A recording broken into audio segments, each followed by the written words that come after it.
Hello, you wanted to talk. We have the break room to ourselves. Remember when you hired me as a consultant to help you improve efficiency and teamwork for your team? I remember HR hiring you and telling me that was what you were supposed to do, yes. Right. I know I'm going to enjoy working with you, too. There are methods of communicating that are both very basic and very important in a team. The base method of communication is descriptive. Descriptive language describes something. Like, that fridge is a white supremacist. That is descriptive. And wrong. Sorry, I was trying to be politically correct. Newsflash, you failed. But you bring up the complication with communication I've been meaning to talk to you about: emotional language. It's when you are trying to communicate something but you pick terms that are emotionally charged. As a manager, it's my job to know what I'm saying and to say it in a non-emotional way.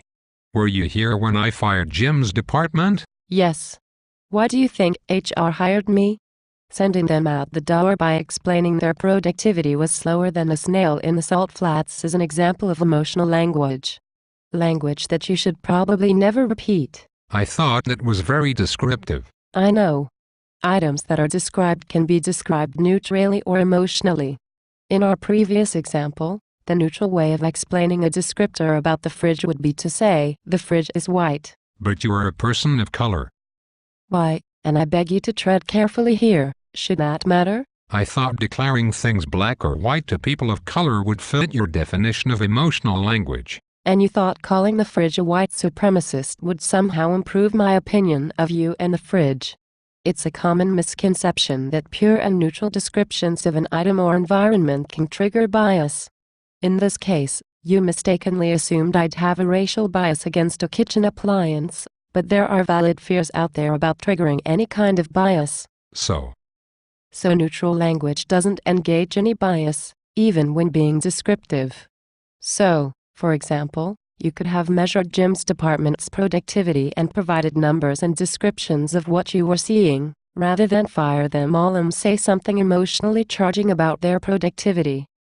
And that would have increased their productivity? Maybe.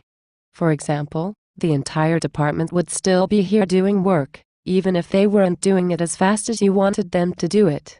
Also, there would not be 11 lawsuits against you and the company, and there would be fewer emotionally descriptive terms the remainder of your team calls you behind your back. So the next time I need an issue resolved, I need to explain it in natural and descriptive terms.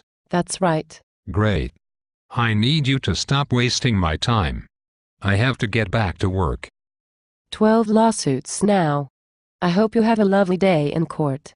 Bye-bye.